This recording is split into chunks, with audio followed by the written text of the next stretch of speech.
This is a Reader's Digest version containing many of the interesting parts of the flat Earth theory. For those who have already started seeing things with new eyes, it will be mostly a recap, but there could be a few new angles you haven't looked at. For the rest of you who are new to this, the first question is invariably, is this a joke? Because it's a joke, right? And that's where we start, because it's one of our two basic childhood facts. 1 + 1 = 2, and the Earth is a globe. We're taught this before almost everything else, and that right there should give you a clue on how serious this secret is. But for those who have forgotten their history, here's the modified Men in Black version. For the first 4,000 years of our civilization, we believed that the Earth was a flattish disk, surrounded by a solid dome barrier called the firmament. All of the 5 major religions had their own version of this, and the churches enforced the belief. Then, around 1514, a man named Copernicus created a new model of the world. He stated that if the Earth was spinning around 1,100 miles an hour and circling the sun at 60,000 miles an hour, the world was then round. And while the math more or less worked, there was a problem. It was 1500, and the technology to prove such a theory wasn't there. The first balloon to carry people wasn't invented until 1760. Sailboats were the only travel over water, and the fastest thing on land was a horse. But the new worldview was promoted and took hold. The religions adapted to handle the new reality, and life moved on. More importantly, the globe model was quickly introduced into the education systems. Over the next 500 years, the challenges to this model faded, to the point where the globe was accepted as universally as physical laws such as gravity. Read that again if you didn't absorb it. For 20 generations, people believed that the Earth was round because there was a globe in every classroom they sat in. There was no proof. Hundreds of years went by, and still civilization had no way of proving the theory. Planes were invented around 1900, but until 1957, nothing could go high enough to give a true perspective of where we lived. And that's when everything got strange. The United States and Russia both sent up rockets high enough to take decent pictures, and what they saw scared them a great deal. How do we know they were extremely concerned about the sky? Because the US and Russia immediately started firing nuclear weapons straight up, and they kept firing for the next 4 years. A few things to keep in mind here. First, this was now 1958. Nuclear weapons were very expensive and hard to come by. These also weren't those nominal yield 20 kiloton toys we used on Hiroshima. This was high kiloton to low megaton, and we couldn't get them up fast enough. And the strangeness continued in other places. In 1959, only a year into the atmosphere bombardment, 10 nations, including the United States, made Antarctica off-limits to any colonization. A treaty was put in place and to this day remains intact. Over 50 nations now have signed off on this treaty. Do you know any treaty that has lasted that long between all industrialized nations? Moreover, do you know any piece of real estate in the world that is owned by no one? You would think at the very least one of the large oil companies would use their huge financial resources to explore this region, and yet they don't even petition the idea. The short version of the discovery is this. By 1958, the military had discovered the very solid upper and outer edges of our world, and had to create a way to put up "Do Not Enter" signs without looking obvious. It was tricky, but if there is one thing I have learned about the authority, it's that nothing is left to chance. Most of the work had already been done for them, so their job was primarily in the details. The sky part of the dome was much higher than commercial air traffic, so the only thing they had to worry about there was the space program, which is immediately militarized. The outer border had the natural benefit of not only an extensive ocean, but a scaling decrease in temperature and a steady increase in iceberg frequency to discourage ships, all leading to a permanently frozen landmass that could not be used for any form of agriculture. This ocean and ice layout had worked well for thousands of years because the technology of the current civilization didn't evolve quickly. Sailors avoided cold weather seas whenever possible, and oxygen levels get low enough to harm people, even on high mountains. The brilliance of the design comes in the simple fact that human males are corrupted by power. Corruption so total, in fact, that they would rather hide the world itself rather than risk their power on it. You could theorize that kings and popes were told of the world a long time ago. Maybe an ancient scroll or book. Perhaps an interdimensional being told the tale of what the world looked like. But this was all but dismissed, because even the most powerful leaders of the day couldn't reach the borders. And if they couldn't, what chance did the general public have? It's one thing to be told of the giant impenetrable dome, but it's a whole different animal when you finally stand right next to it. Then the tough decisions have to be made. Do we keep the secret? And how far are we willing to go to keep the status quo? Once they decided to keep the secret, no expense was spared. The rapid progression of rocketry science had to be addressed quickly, and so the moon missions were created. Matt from the NASA channel was right in his thinking that you needed the moon mission event to stage a picture of the Earth from deep orbit, and that couldn't be more true. Establishing NASA as the frontrunner of space exploration also diverted people who would have otherwise created their own space companies for profit. The best engineers, technicians, and pilots were recruited to the NASA space program. Once there, they were compartmentalized on a need-to-know basis. The astronauts know of the deception and are sworn to secrecy under the penalty of whatever motivates them. Private space programs are discouraged, sabotaged, or absorbed into the NASA fold. Private sector spacecraft are just not going to be allowed for several reasons. The most obvious is the collision with the dome itself. The telemetry data from such a mission would show an impact failure at a certain altitude, and if repeated, would raise questions NASA just isn't prepared to answer. There are 3 perpetual questions about our world that can't be eliminated, but avoided at all costs. These are the questions you should ask yourself and others if this protective layer is going to be lifted. I'd like to preface this with a thank you to Max Malone, a conspiracy hardcore who has a knack for boiling down debates to a single paragraph whenever possible.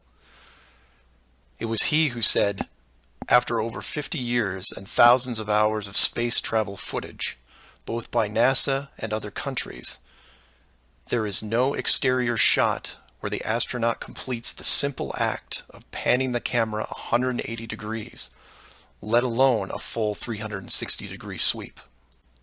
This has never happened on any moon mission, exterior space station, nothing, ever. Statistics will tell you that this would have already happened by accident years ago, but it hasn't, and it won't. This is because of the rule they cannot break, the same rule that applies to television set shows that never show the fourth wall. Why? Because there is no fourth wall. Number 2. When you search online for pictures of the Earth from space, 95% of what you will see is a collection of artificial composite shots. In 2000, when I did this search, there was exactly 1 picture by NASA showing the bottom part of Africa and Antarctica. Now that picture is hidden within hundreds of simulated images. There are HD cameras everywhere, and no one is taking a shot of the Earth, because you can't get enough altitude to do it. Number 3. The commercial air travel routes for the southern hemisphere are wrong. This is an easy thing you can check out in 60 seconds. Take a map reading of the distance between anywhere near Australia and anywhere in South America. It's a straight shot across the South Pacific. Now find your favorite travel site and try to get there non-stop. See what happens. The routes start turning ridiculous. I used to business travel for years, and I've never seen anything like it. It's the one thing in the general public world they can't hide, the actual distance between these two places. On a round world, the flight is easy, just a straight shot across an ocean. But on a flat world, it becomes the greatest distance between 2 points. There are no shortcuts, so they distract you with multiple connections and layovers. It's only blind luck that the United States was in the northern hemisphere. Otherwise, the increased traffic would have raised eyebrows by now. I know, I know. It's madness. It's lunacy. There are people who will tell you straight to your face that all the leaders of the world are lizards, and yet these people laugh out loud when you say the words flat earth. I was, and still am, a huge conspiracy guy. I literally ran out of new tin hat topics to research, and I still wouldn't look at this one without embarrassment. But every time I glanced at it, there was something unresolved. And once I saw the near perfection of the whole plan, I was hooked. Do your own homework. Ask the questions. Get past the possibility and see if you can move into an even bigger picture. Like who built the dome and why. That's where it starts to get really interesting and things start opening up. I know I said years ago that the greater good was something that should be preserved, that JFK, Pearl Harbor, and 9/11 were inevitable. I still believe it, and I understand the decisions. The globe illusion, however, has run its course over the last 500 years. It's time to start again. If that means we end up getting the attention of who or what created this place and force the reset of the world, is that such a bad thing? I've put some links in the description that you might want to check out, like the current map projections used by the USGS, the United Nations logo, the Flat Earth Society, high-altitude nuclear tests, the Antarctica Treaty, among others. I'm not allowing ratings or comments on this video for several reasons. One, this topic seems to bring out the worst debates because of the initial denial. That, and I've seen dedicated trolls on the Flat Earth Society website who show up every day and say the same thing to new forum members. It's a joke. It's not serious. Nothing to see here. Kind of strange that there are full-time trolls on a site that has less than 500 members worldwide. That being said, please feel free to contact me at msargent23@comcast.net, or heck, just call 303-494-6631. I know no one uses the actual phone anymore, but I'll answer what I can. Flat Earth Clues Part 1, The Empty Theater. This is part of a series of clues that can help you get your head around both the design of the flat Earth system we live in and who has been involved in the deception to hide it from you. The clue you have to look at is built upon another conspiracy that has been around for decades, namely the space program. Most of those watching this are aware of the varying theories revolving around NASA, the Apollo program, the space shuttle, the International Space Station, and so on. The clue itself isn't based on one of these highly debated topics, but the lack of one, more specifically, motion pictures based on actual events. This, like others in the series, is something you can check out for yourself. Everything you need to reference this is online. To begin, think of all the movies involving space travel that you've seen in your lifetime. You'll start with the obvious: Star Wars, Star Trek, Alien, just to name a few.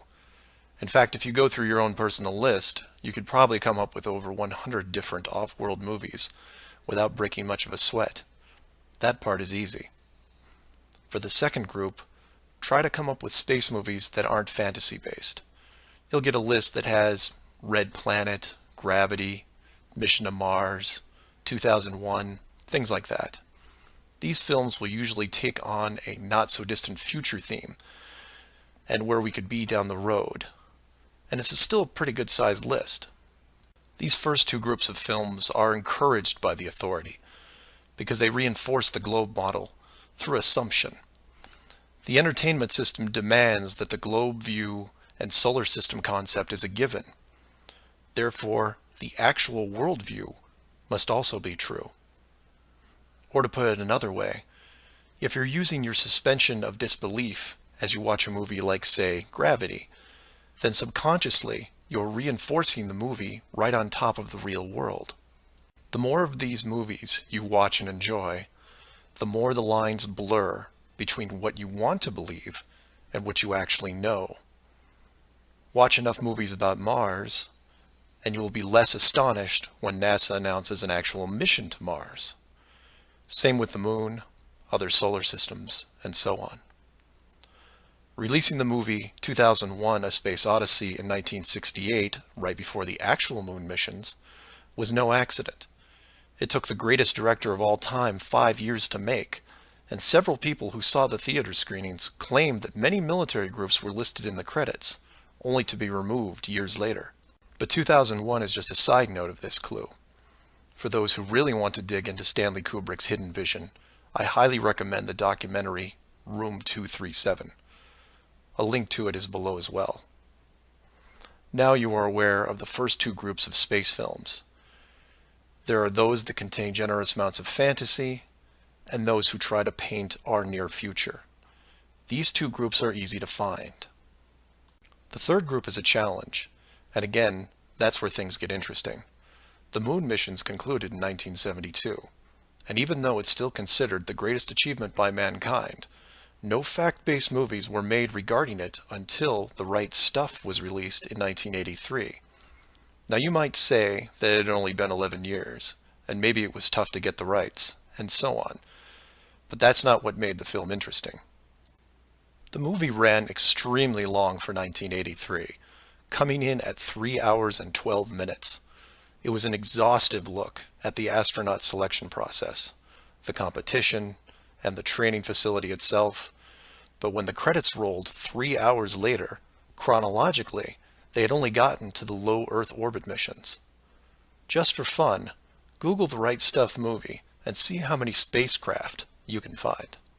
It won 4 Academy Awards and did a great job at the box office, but the Apollo missions were never touched. The only other major motion picture that involved the actual moon program was Apollo 13 in 1995, a full 12 years later. Apollo 13 only covered a single moon orbit and no landing or close-up reference to the previous missions below them. And after 1995, that was it. Nothing. Hollywood is known for leaving no stone unturned, with reboots and sequels to nearly everything. Yet in almost 60 years, there has never been a single moon mission movie based on actual events. Hundreds of science fiction films reference in it.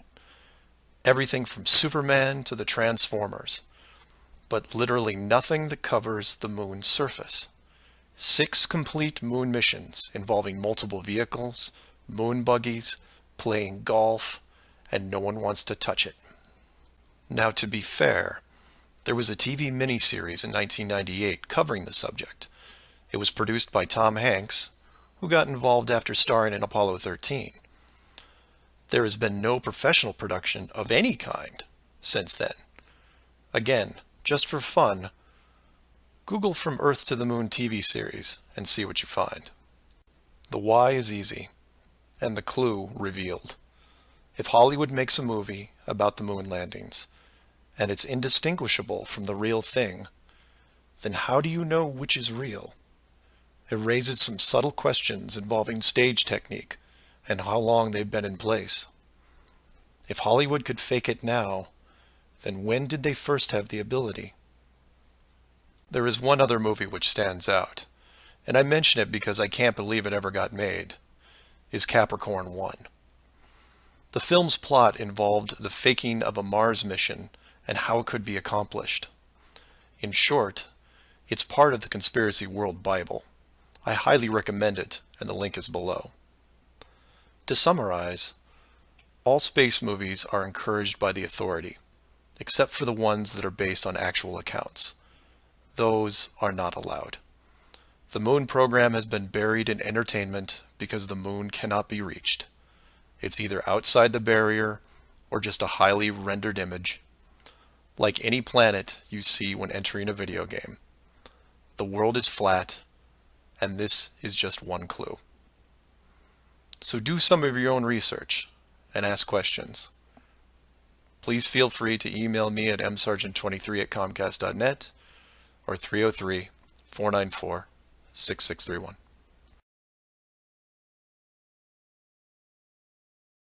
Flat Earth Clues, Part 2, The Bird Wall. This is part of a series of clues that can help you get your head around both the design of the flat Earth system we live in and who has been involved in the deception to hide it from you. This clue revolves around one of the most remarkable men you may have never heard of, Richard E. Byrd, and his relationship with Antarctica and the secretive missions he carried out there until his dying day.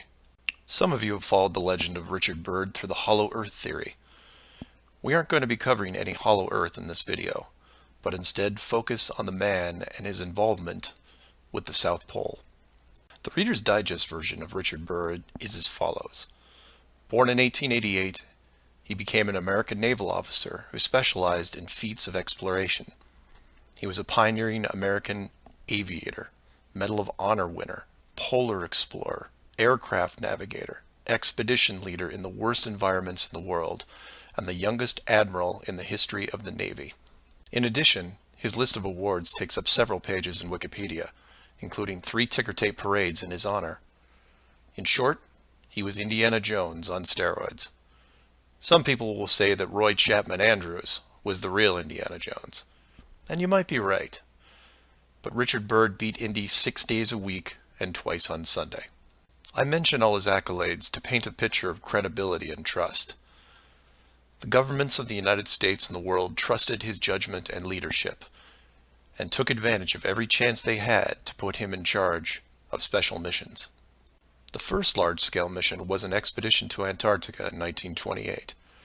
This was noteworthy because even though he had just flown over the North Pole in 1926, all expeditions from 1928 on were focused on the South. The expedition lasted 2 years, and during it, at the age of 41, he was promoted to admiral. His second Antarctic expedition ran from 1933 to 1935, and his third from 39 to 40. While in Antarctica, he was also an advisor for other countries who had their own expeditions, including England, France, Germany, and building off previous countries' expeditions from Belgium, Japan, and Sweden. He then helped lead U.S. Navy fleet operations in World War II, was present during the Japanese surrender in 1945, but then something strange happened. He went back to Antarctica. Now, some of you aren't surprised because he'd been there since 1928, and I agree with you. It's the how that's interesting here. His fourth trip to Antarctica wasn't an expedition. It was a military operation called Operation High Jump.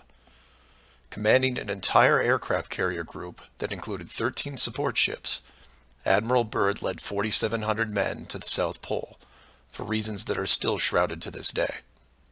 Some say they were chasing the remaining Nazi fleet, even though Germany had surrendered a full year earlier.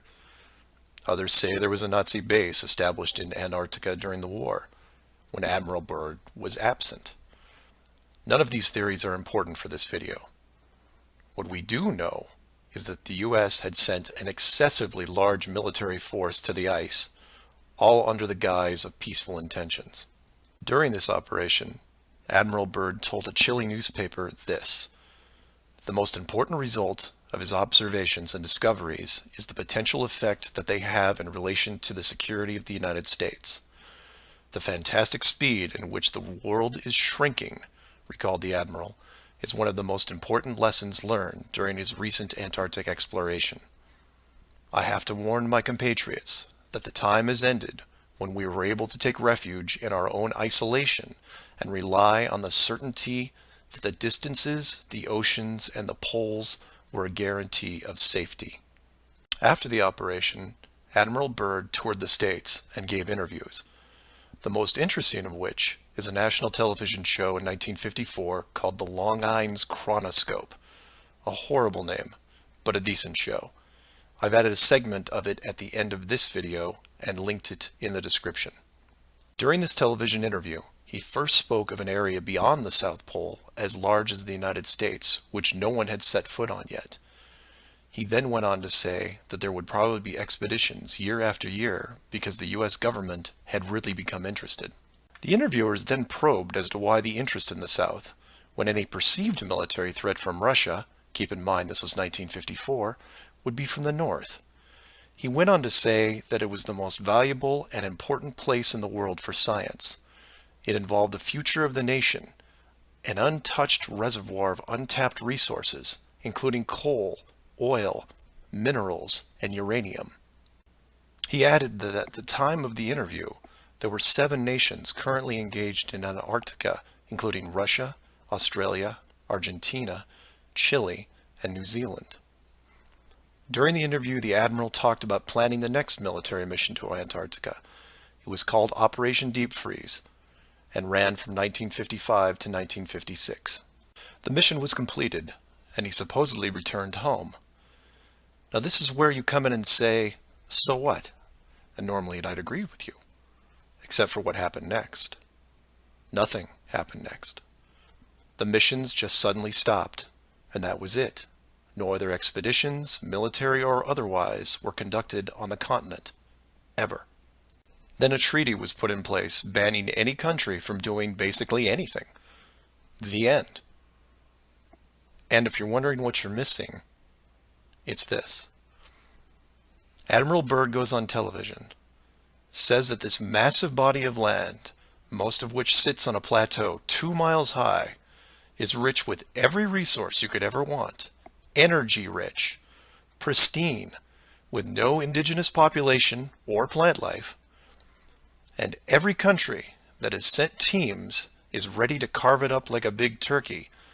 Not to mention, there's an expanse of land larger than the United States they haven't even looked at yet.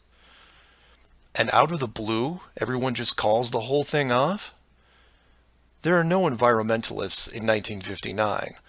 This is land of diner food and 20-cent gas. I'm calling total BS on this one. The dollar value of the initial resources find would have fueled armies of greedy companies. So what happened? They found the edge, that's what. And the last thing they were going to do was let unsupervised companies near it, regardless of the money.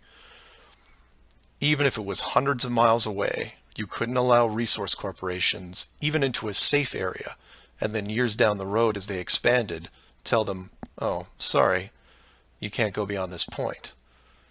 When the companies would ask why, what would you tell them? And now the interior of Antarctica is off limits, with no revisions until the year 2041. You can take tours of the outer islands, but there is a hidden line enforced by the military that you will not be able to cross, because the interior is actually the exterior edge. It's there, it's hidden, and it's protected. The Earth you live on is flat. So do some of your own research and ask questions. Please feel free to email me at msargent23@comcast.net or 303-494-6631.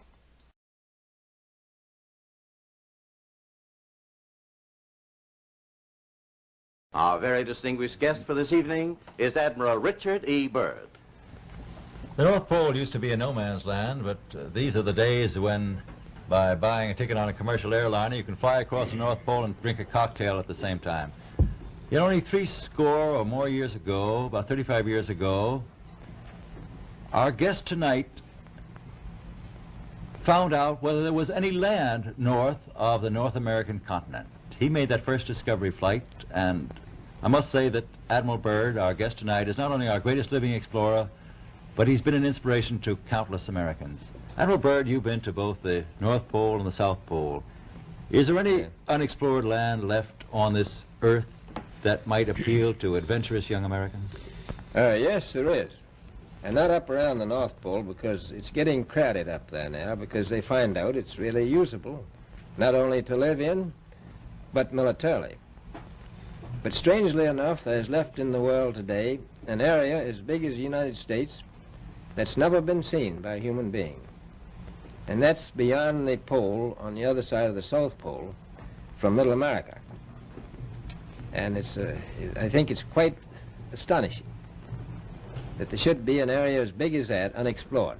This is a tremendous So challenge. there's a lot of adventure left down at the bottom of the world. Admiral, an expedition to which I believe you're the advisor is now en route. What is that expedition doing? Well, that's the icebreaker Atka, and it's a reconnaissance expedition. It's going down to the South Pole area to make certain observations and to look for some bases. They will be back in April, and they will report back and upon the information we get from that undertaking, we will base the bigger expedition that's to follow. Is that very definitely planned, or is that... That is being planned right now. So I'm willing to say to you that there will be a number of expeditions that will follow, I think, year after year, at the bottom of the world, because the government has really become interested. Well, Admiral Byrd, I can understand, I think everybody can, the interest in the North Pole because it's so near our greatest challenger, Soviet Russia. But why this interest in the bottom of the world? Nobody living down there, is there? No, it's pretty cold. There's only one permanent resident, that's the emperor penguin. The little ones live further north. I tell you one reason they're interested. It's by far the most valuable, important place left in the world for science. That's why the scientific groups all over the nation are really interested. But more important than that, it has to do with the future of the nation, those to come after us, or even during your lifetime, because it happens to be an untouched reservoir of natural resources. And you know, as the world shrinks with an ever-increasing acceleration, far-flung places once useless, like we thought the North Pole was, and no man's land, become very useful. The bottom of the world will be important, not only to us, but to our allies. I was going to ask you, does it have military importance? It has some, and as the world shrinks, it will continue to shrink with an ever-increasing acceleration, thus bringing these places closer. And in the future, I can see a time when it will be very, very important strategically. Well, has the development of air power increased the strategic importance of places like the very much Palmer so. Peninsula, was it? Very much so. Even now, if anything happened and we lost the Panama Canal, we would have to control the islands just north of Antarctica, which are part of Antarctica. Then between there and Cape... Admiral, you speak of the resources of Antarctica. What are they? What are the natural resources there? Well, we've found enough of coal within 180 miles of the South Pole in a great ridge of mountains. It's not covered with snow, enough to supply the whole world for quite a while. Well, that's the coal. Now, there's evidence of many other minerals. We are pretty sure there's oil. Now, that coal shows the bottom of the world. Now, by far the coldest spot in the world. Where that coal is gets 100 below zero in the winter. well, It was once tropical. So we think there's oil there, and there's evidence, probably uranium there. is it any secret? Is there uranium there? That would be the only thing that would be practical to actually go after, I suppose. Everything else would be economically unfeasible, wouldn't it? Well, as we recklessly expend our resources, the time will come when we'll have to go after that stuff down there.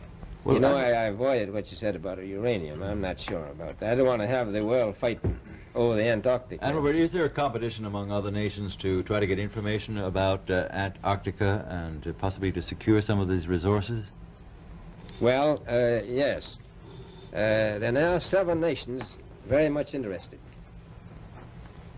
Russia is interested tremendously. That I'm sure of. Australia has an expedition down there.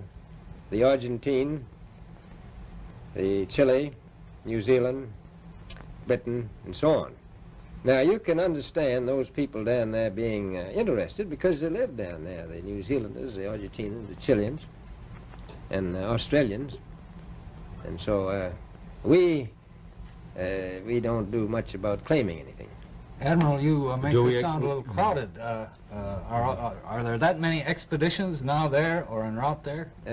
Well, you know, as I said, it's the most peaceful place in the world, but I don't think it will be for long because of this intense interest on the part of other nations and this nation. Flat Earth Clues, Part 3, The Map Makers.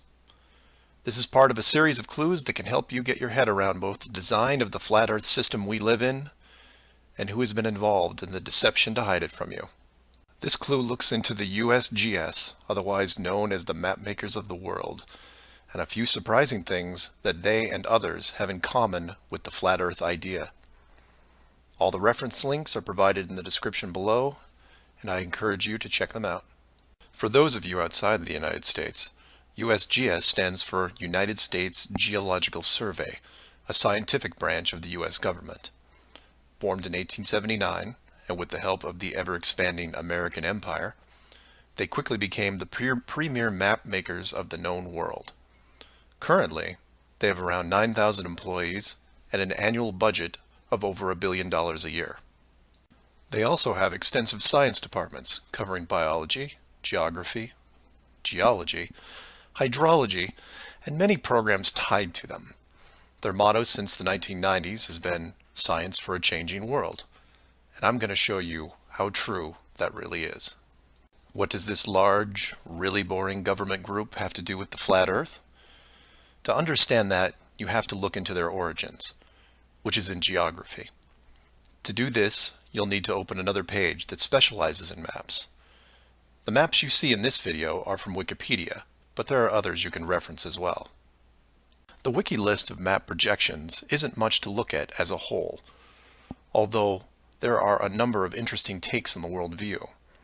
Not only do they have just about every perspective when it comes to the land we live on, but some detailed information on where the map originated, including name type, the origin or creator, and the year the map perspective was proposed. Now, some of these will be very familiar, especially the ones that you would see on your classroom wall. There are a number of variations here, but the one that has been debated on recently would be this one, the Gauls-Peters, which accurately shows the size difference between the continents, the most obvious clue being that the white continent of Greenland is actually tiny compared to Africa. But I digress. If you keep going down through all the different shapes, you'll get into circular maps, but only one of these is a top-down perspective that shows the continents in the center, surrounded by an unbroken ring of ice. In Wiki, it's called the azimuthal equidistant, and just to make it easier, I'm going to abbreviate and call it AE for short. Why is this map so interesting? Well, if you're looking at the Wiki page, you'll spot a few reasons. The first is that in the notes section of the map, and I quote, "Used by the USGS in the National Atlas of the United States." It also mentions that it is used as the emblem of the United Nations. Of all the maps on this screen, it is the only one that references a group of any kind. And if you keep this page open and navigate over to the Flat Earth section of Wiki, you'll notice towards the bottom of the page a similar map. I've referenced it here, and you can tell quite easily it's identical, but not referenced or linked as the AE model. To make things even more strange, we go back to the USGS model, and you see that it was first proposed 1,000 years ago, and you may think, well, that's a bad link. So you compare it with the person who proposed it, and you get this guy, Al-Biruni. Who was Al-Biruni? Well, he lived around 1,000 years ago and was considered one of the greatest scholars of his era, schooled in multiple sciences. Have you ever heard of him? I hadn't. Maybe it's multiple bad references in Wiki. Well, no, because NASA knows who he is and named this moon crater after him. So why is the USGS using a version of the world map designed by a 1,000-year-old Persian scientist? Because it's correct. That's why. So to be clear, let's compare them again. The United Nations flag, the USGS official map of the Earth, and the Flat Earth model. All identical, but one isn't recognized and instead ridiculed as an outdated look at the world. And this is one of those political quandaries that the authority gets stuck in. The short version is this. The government is on the same page as the flat Earth, but they can't admit it, even in confidence. We know the Earth isn't flat, they say, but it really is. We know you use the same map as we do, but ours is just an image. And anyone who says differently is obviously crazy. It makes you wonder how long the USGS has been using that model as an official reference.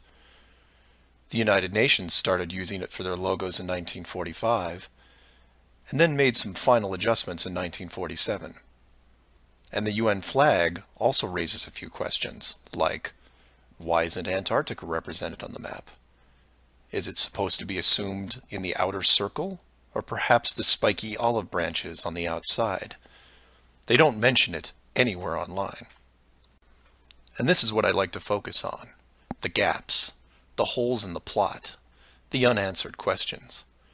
The USGS using the same map as the flat Earth, but not saying why, not recognizing it, or that you can't link the very same image from the Flat Earth Wiki back to the actual AE definition of the projection. The authority figured out in the 1950s all of the borders of our enclosed world, and have done a great job hiding it over the decades. But the world's a complex place, and there are clues out there just lying around. I think it's time you saw some of them. So do some of your own research and ask questions. Please feel free to email me at msargent23@comcast.net or 303-494-6631. Flat Earth Clues, Part 4, Shell Beach. This is part of a series of clues that can help you get your head around both the design of the flat Earth system we live in and who has been involved in the deception to hide it from you. This clue covers the near-perfect design of the flat Earth model and will break down some of the logic behind the decisions made. It sounds like a big task, and it is, but to start, let's look at something small, like this little guy. Take an ordinary mouse and put it into a glass cage. It doesn't have to be a mouse. It could be a snake, a lizard, an insect. It makes little difference for this exercise. People identify with mice because they're used to seeing them in lab experiments. Mice also don't have any sinister connotations. They're seen as relatively innocent and benign, the perfect test subject, as it were. I have yet to meet anyone who has a bias against the lab mouse. So the mouse goes into the box for the first time, and the reaction is always the same. It explores its surroundings, and more importantly, tests the barrier around it, probing for exits or potential exits. The mouse inspects every inch of its new glass home, and at some point settles into the acceptance that the walls are indeed solid and that it may be there for a while. Every so often, it will repeat the process, again checking the boundaries of the cage, just in case something has changed. What it doesn't do is act like it would in the wild, because it realizes that it's in a form of captivity. The glass box doesn't even remotely resemble its natural environment.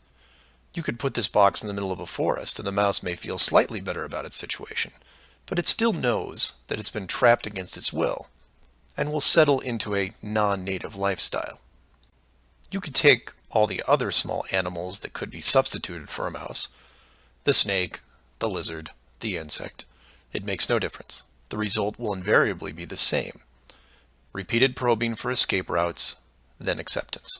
Take the same animal and now put it into the middle of a 100-mile square wildlife preserve, surrounded on all sides by a similar type of glass enclosure. The creature doesn't even bother to rush the size of the preserve and start testing the boundaries, mostly because it's out of visual range. It could be days or even weeks before it even encounters a single fence.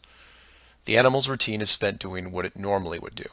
It eats, it sleeps, it breeds.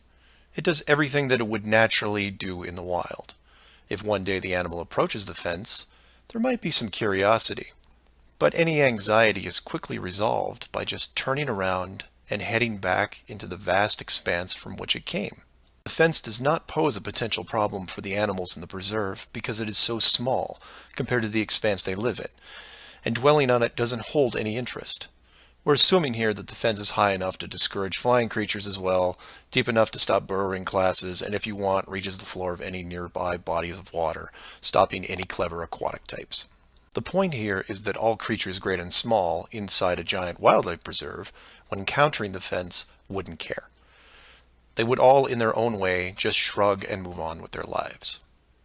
However, if you take a human, male or female, regardless of education or nurturing, and put them in the exact same wildlife sanctuary, the the response would be quite different. When the human approaches the glass fence, they don't see it as a minor distraction. They pause, they wonder, and more importantly, they ask questions, either internally or amongst others. Why is the fence here? How far does it reach? Can I dig underneath, or climb over, or go around it? These questions continue in a way you might imagine, but eventually a bigger question jumps to the top of the list.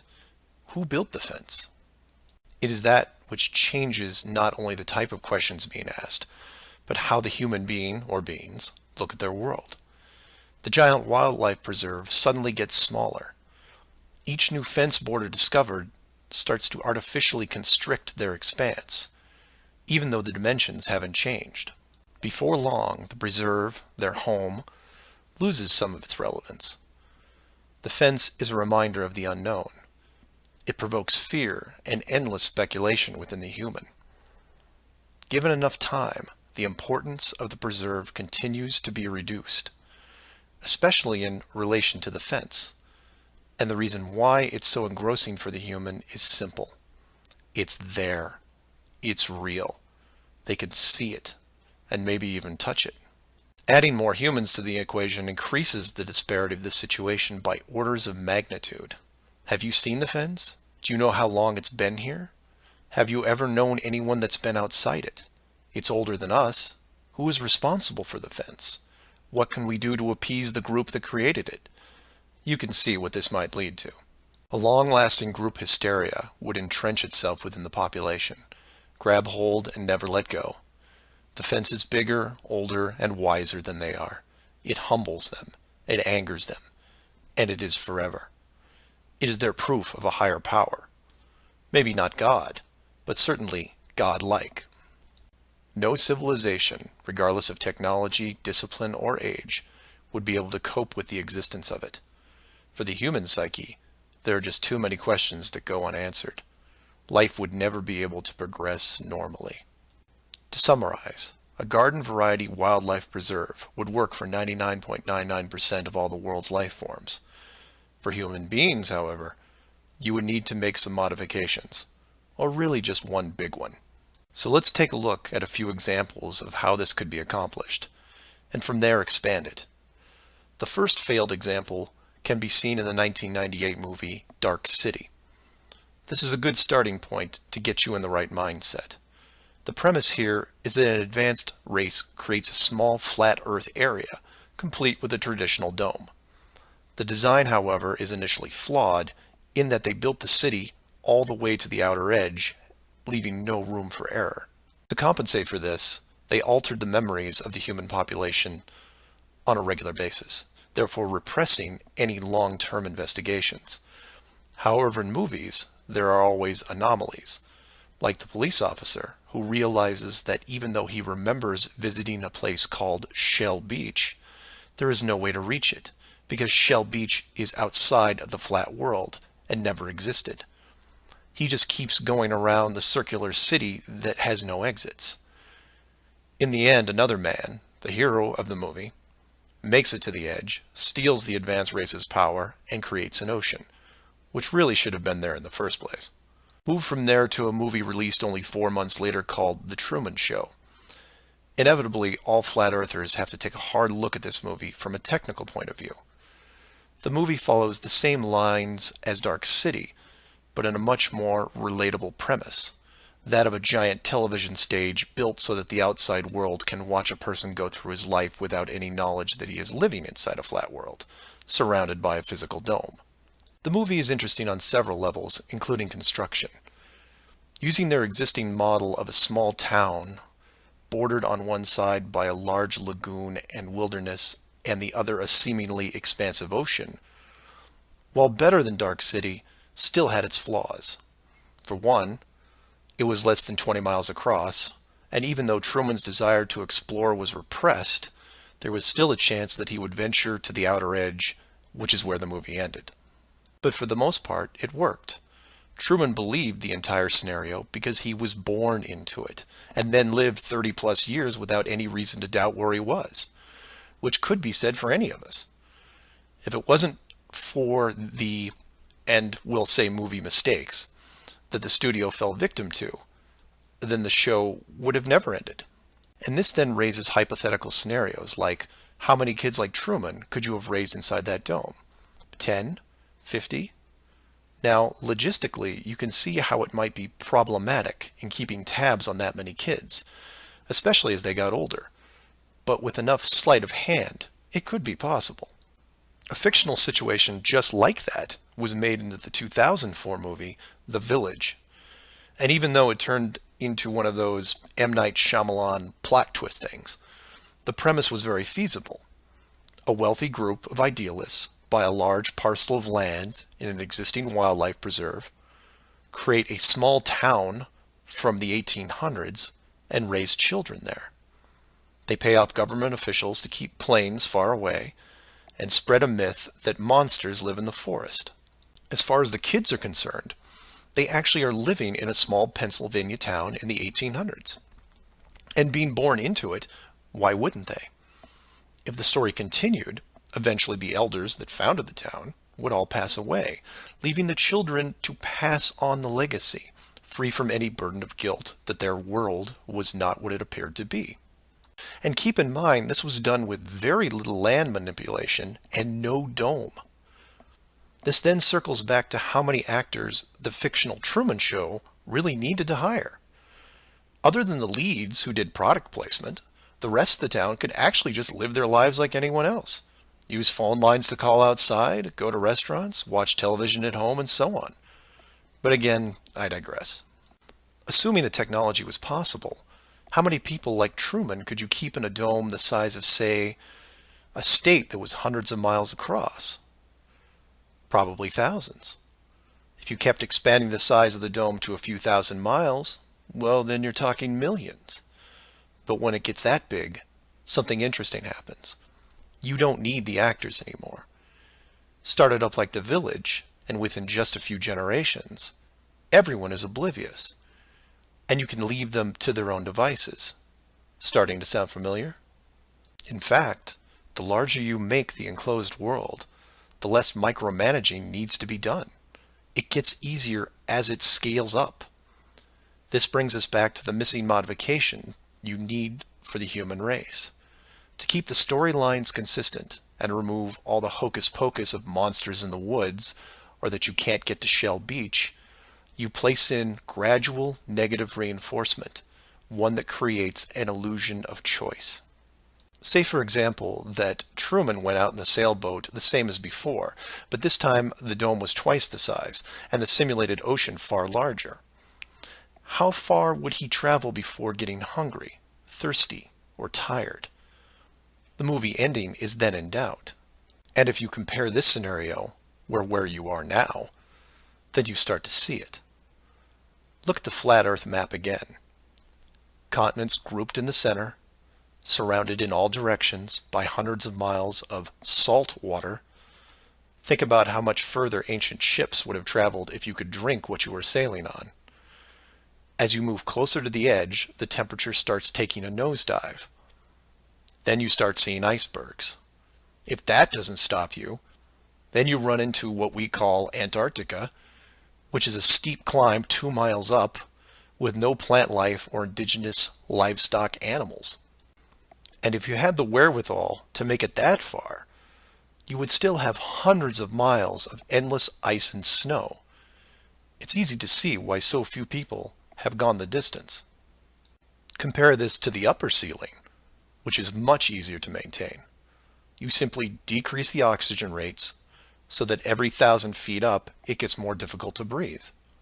This slows down exploration over mountain ranges and discourages limited control flight, such as balloons. Also keep in mind that the dome itself doesn't have to be that high in relation to the outer ring. With commercial aircraft capping out at 10 miles and rockets less than 400, the dome would actually look more like a stadium roof, depending on how you wanted to display things like the sun, moon, and stars. An enclosed world with these type of safeguards would be able to sustain an unknowing population for, say, what, 4,500 years? Then you could artificially introduce a globe model into the scientific community, before the civilization technology reaches a point that could lead to discovery. And 500 years later, here we are. A civilization inside an amazing structure, doing what we would naturally do, while the authority stands by the gate and fears the consequences if we ever found out for ourselves. So do some of your own research and ask questions. Please feel free to email me at msargent23@comcast.net or 303-494-6631. Flat Earth Clues Part 5, The Status Quo. This is part of a series of clues that can help you get your head around both the design of the flat Earth system we live in and who has been involved in the deception to hide it from you. This clue covers the inevitable and sometimes frustrating question of why the authority would go to all the trouble of hiding the flat Earth. My hope here is to show you different angles and a progression of events, all of which lead to a very changed world, both physically and mentally. To open, we have to go way back to when the world was a much more simple place. You had your 5 major religions, including Buddhism, Hinduism, Judaism, Islam, and Christianity. Each of these groups had their own version of what is known in Genesis as the firmament, or the flat circular world enclosed by a solid dome-like barrier from where the creator, or creators, looked on. I'm not going to explore all the subtle differences between the groups. Suffice it to say that it's interesting that despite their differences that led to acts of horrible violence between them, there was no real Earth model debate. So around 500 years ago, the science community, led by Copernicus, who probably had a little help, introduced what we now know as the heliocentric, or globe model of the world, which in turn changed the solar system, galaxy, and so on. The religions, seeing that this globe model was gaining popularity, feared a loss in the fan base, so they all adapted their religion to include the globe model. From their point of view, it was a small change from a circular to a globe world, and really, in a few generations, who would remember anyway? So the churches, mosques, temples wrapped up their flat Earth model in a metaphoric soft cloth and put it in the drawer with the good silver for safekeeping. Remember this, because we'll come back to it later. And hundreds of years went by, with science promoting all the aspects of the globe, and the religions promoting their beliefs upon this globe. The world kept spinning, so to speak, and everyone was happy. Then in the early part of the 1900s, you get this pesky explorer named Richard Byrd. He has family money, all the right connections, and secures basically unlimited funding and the government green light to probe every piece of unseen territory there is. It was inevitable, I guess. A young man who has an unquenchable desire to see all that there is to see, and then granting him the tools needed to accomplish this goal. He pulls a Truman and gets lucky, crossing the vast salt ocean, avoiding the icebergs, arriving at the frozen coastline, and he keeps going. He was never going to stop. One day, after crossing hundreds of miles of high-altitude ice and snow, Admiral Byrd sees it, a barrier. And to him, it's just a barrier, not the barrier. He is but a tiny speck in front of it. It stretches out on both sides as far as he can see, and straight up so far that he can't discover the beginning of the arc. The great explorer now has a new challenge, finding the shape of this thing. It's much like a blind man describing the elephant.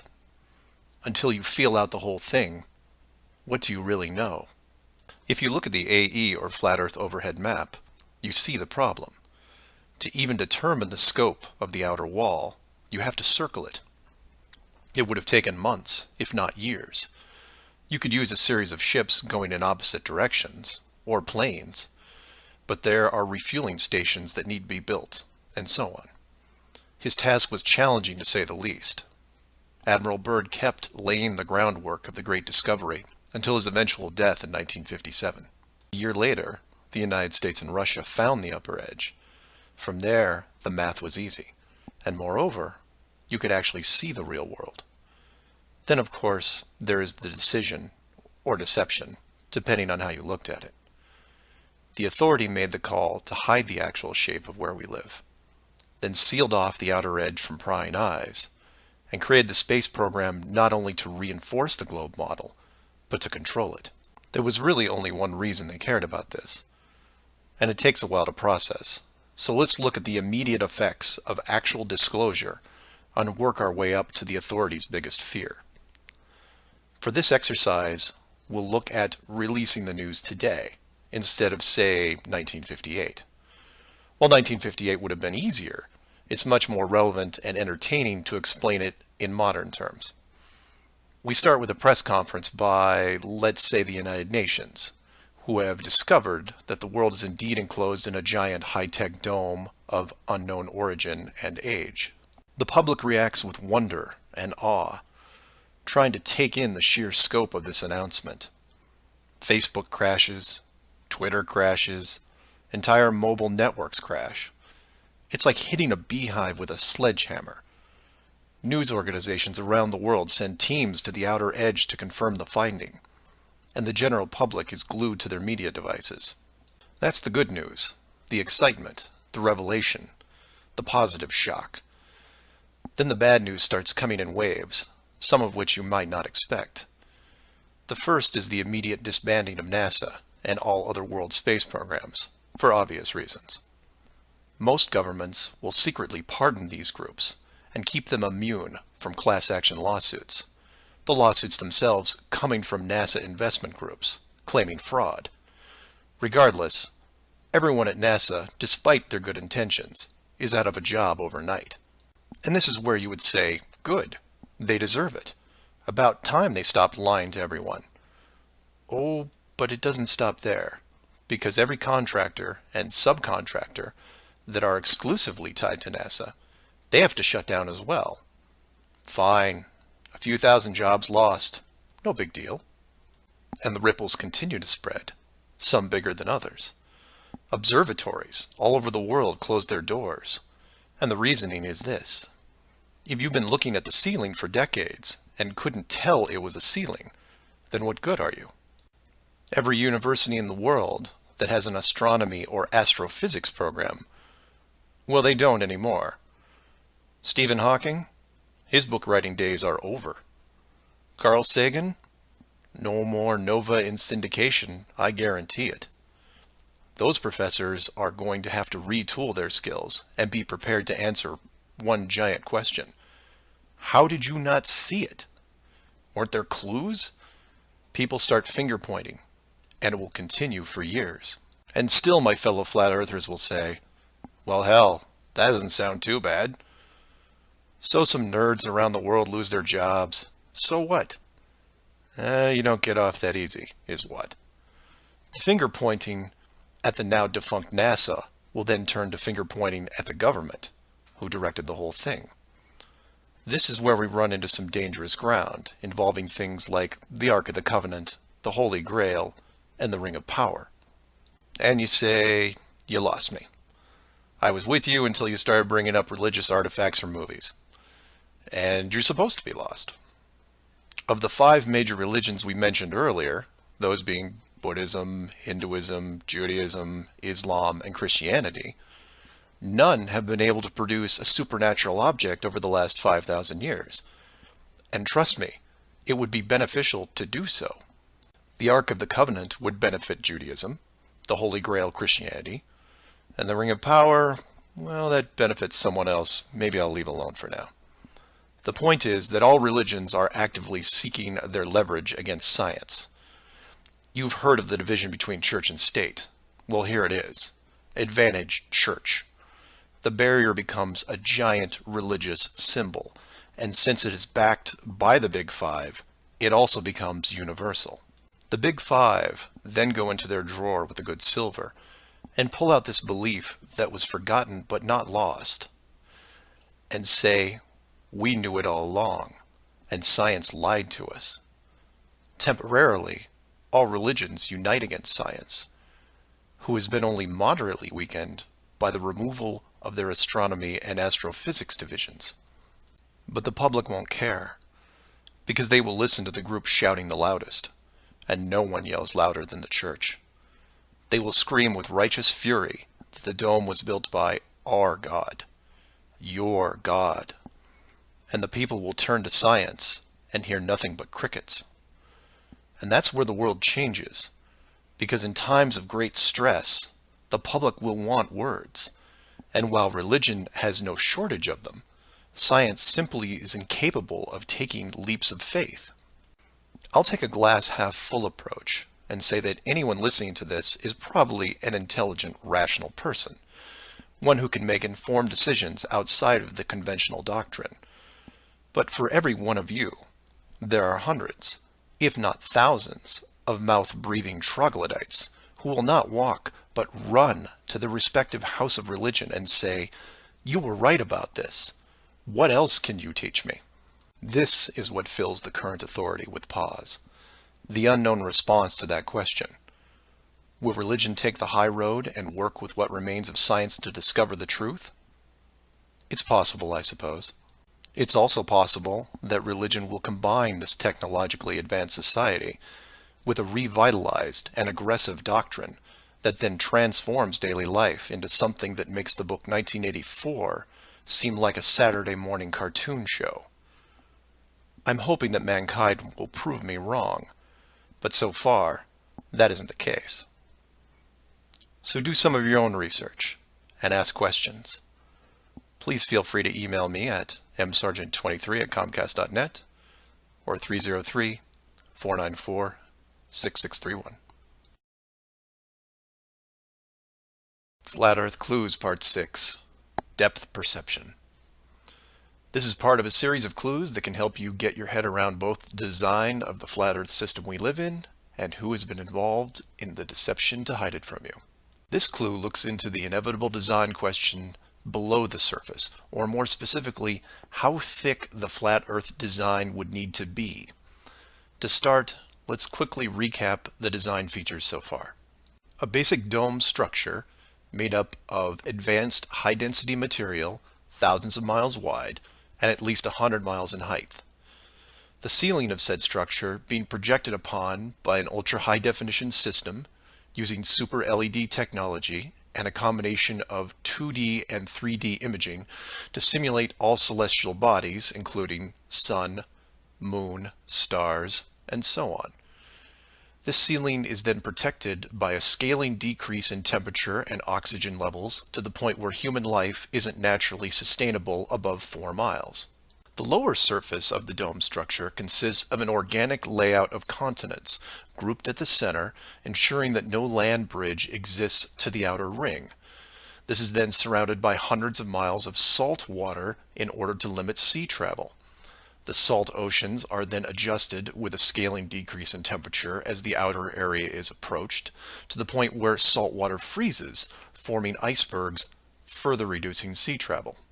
The outer ring is then elevated to a height of 10,000 feet, reducing oxygen levels, and a buffer zone of 300 miles is created.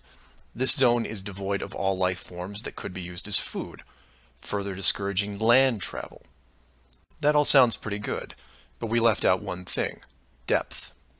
Keeping human beings away from the ceiling is easy, because it requires higher technology. Protecting the outer ring is a little more difficult, but can be accomplished with layers of negative reinforcement. Protecting the actual common ground is a different challenge, because digging is basic. Everyone knows how to use a shovel, and most construction requires a generous amount of digging.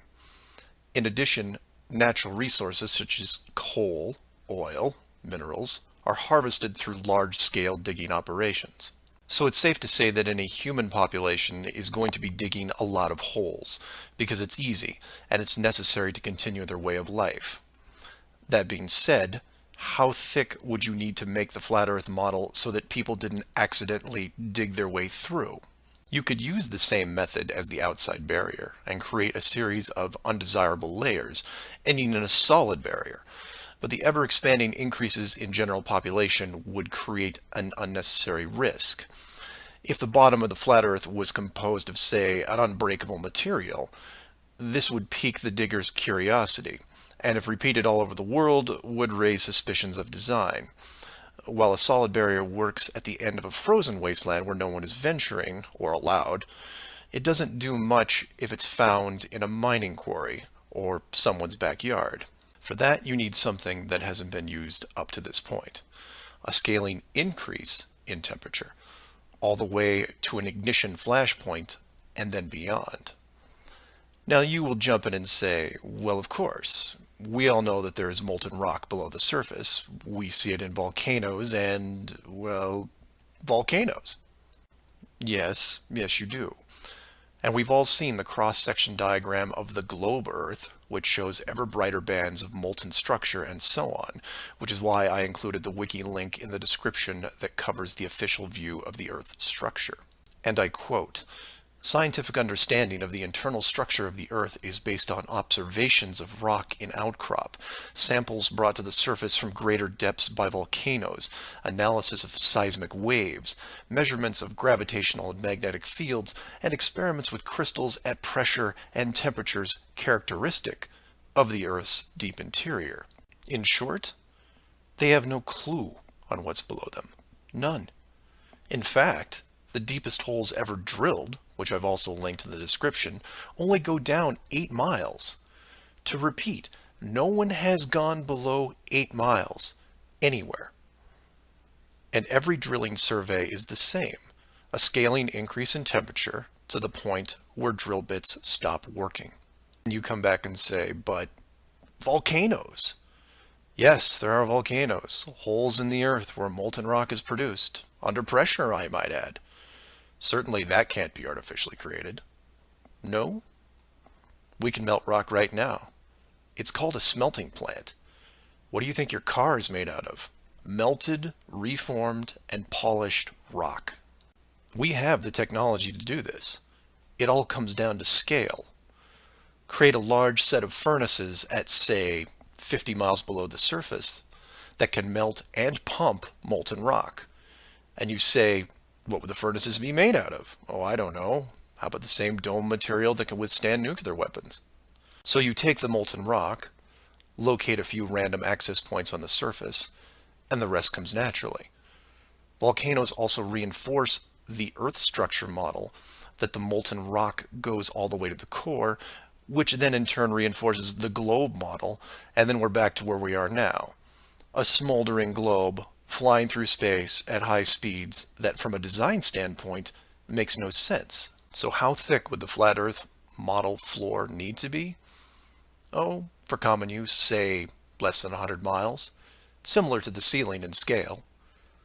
Large heat generators placed in a pattern, a thin layer of molten rock 10 to 20 miles down, which is really just a geologic pipe system to help with the generation of terrain. And there you have it. An efficient way of discouraging all those digging humans from reaching too far, combining a physical barrier with a mental one. 8 miles down and you're going to tell me what the entire core looks like? Give me a break. So do some of your own research and ask questions. Please feel free to email me at msargent23@comcast.net or 303-494-6631. Flat Earth Clues, Part 7, The Long Haul.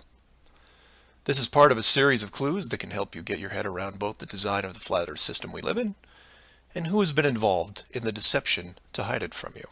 This clue looks into a topic I only glanced at in the original guide, which is the southern hemisphere, or in the flat Earth model, the land masses closest to the outer ring. I like to give credit where credit is due, and the long haul title was given to me by a fellow flat earther who did some of the same research I did. The summary of the video is this.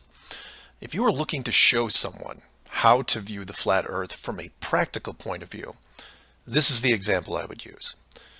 I'm going to show you how strange the world looks using just a few websites, some simple math, a couple minutes, and your brain. You don't have to write anything down, unless you want to, of course. I'll give you everything you need on screen and break down one of the examples as well. I'll also link the sites in the description for reference. First, here are some websites that help you calculate distance. The GPS on your phone already does this, and you may have an app as well, but here are some dedicated examples. Timeanddate.com, tripit.com, distancefrom2.net, worldatlas.com, freemaptools.com, and travelmath.com. If your favorite isn't listed here, like Google Maps, then use whatever is most familiar to you. Now we are going to look at two specific groups of cities. The first group is going to be from the area around Australia, including New Zealand. We'll call this Group 1. Group 1 includes Melbourne, Australia, Sydney, Australia, Perth, Australia, Auckland, New Zealand, Christchurch, New Zealand, and Hamilton, New Zealand. The second group is going to be some cities in South America, all in the southern hemisphere. I mention this because if you go high enough, you will run into a few cities that won't work. Group 2 includes Rio de Janeiro, Brazil, Sao Paulo, Brazil, Brasilia, Brazil, Buenos Aires, Argentina, Lima, Peru, and Santiago, Chile. Again, there is a link in the description with many other airports. Now, these two groups are interchangeable, as you would imagine, so you can start or end with either Group 1 or 2. The results will be the same, and just to make it interesting, I'll use a slightly different example, which a fellow flat earther did the legwork on, and show you that even these two groups aren't exclusive. So you take anything from Group 1 and anything from Group 2, and you get some distances, ranging from 6,000 to 8,000 miles roughly. That's all I want you to do here is get that part in your head, noticing that the route is bent because they have to account for the curvature of the Earth. All these directions are what you would expect, a straight shot over the South Pacific Ocean. Now, just to prove it's not an exclusive route, instead of starting in, say, Rio and landing in Auckland, I'll start what should be the opposite side, in Cape Town, South Africa, which is roughly the same distance on a globe Earth coming in at 7,300 miles. Notice on the map it's still a straight shot through the Indian Ocean and not crossing any countries, an easy route. I try to book my flight. For this example, we use TravelMath, but you can use whatever is easiest in your country, like Priceline, Expedia, Travelocity. It will make no difference because they're all tied to the same system. And this is when everything goes wrong. So the first leg, the airlines don't send me due east, but instead shoot me 4,700 miles almost due north to Dubai. Okay, maybe we're just picking up people. Seems a bit excessive, but I'll go with it. I'm probably comfortable in my seat drinking vodka tonics anyway. And from Dubai, it should be a straight shot home to Auckland, right? No. Now they send me southeast to Melbourne, a mere 7,300 miles. And then finally a third leg from Melbourne to Auckland coming in at around 1,600 miles. I'm rounding up or down to make the math easier. Regardless, the total miles for this flight is almost double what should be expected, coming in at 13,600 miles. In addition, the trip took me 37 hours. How long should it have taken? Well, in a 777, about 12. Now this is where you come in and say, well, it's probably an isolated incident, or some strange connection thing. You know how the airlines are. Oh no, my friends. We can do this all day. This roulette table is rigged, and there is no way to get a fair game. The first part of the clue is the utter lack of non-stop flights from anywhere in this hemisphere, which is why I give you multiple cities in each group. And here's the plot hole for you. Flying from international cities like Sydney, Rio, Santiago, or anywhere else close by, you can't get a single non-stop flight, no matter how much money you pay. I tried to do this for an entire night, and it was like playing an online casino game, one that I was losing most of the time. The connections kept coming in like spam windows. Start in Christchurch, go to Auckland. Start in Auckland, go to Sydney. Start in Sydney, go to Dubai or Los Angeles or somewhere else that makes no sense. Some of these connections took the trip over 50 hours to complete. Go ahead, try it yourself. You may find one nonstop. But even then, the strangeness doesn't end there, because the speed is wrong. For reference, I included an optimum cruising speed guide from a commercial pilots forum that lists all the international aircraft used in these routes. A 777, the current state-of-the-art flagship plane, designed for maximum fuel efficiency, has a cruising speed of 640 miles an hour. 7,400 miles comes in at around 12 hours. Try to find this route. It doesn't exist. It can't. The closest I came was a one-connection flight with a 3-hour layover. The total flight time was 20 hours. 20 take away 3 is 17. Not 12. And this might work if the plane was doing, say, 430 miles an hour. But it's not. In fact, the slowest cruising speed I found was an older Airbus just around 593. But this is all just numbers, right? It is until you pull up the flat Earth map and look at the farthest 2 points, which just coincidentally are anywhere in Australia and most of South America. Or my example of Lower Africa, which you can see isn't west at all. It's a shell game, and a very good one at that.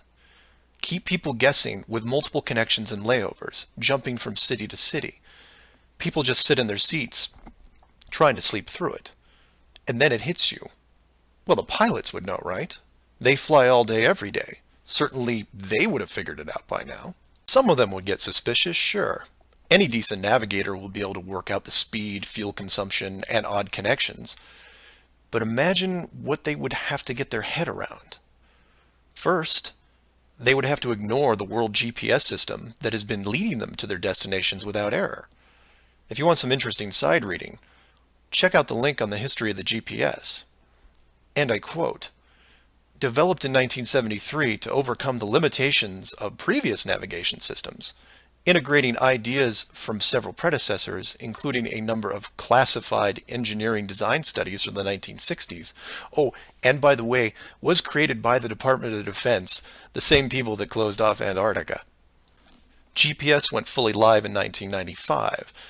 So if you were a pilot before then, you might have been able to pick up a breadcrumb trail. After that, very difficult. Plus, let's say you did figure out that something was off. Who exactly would you tell? The FAA?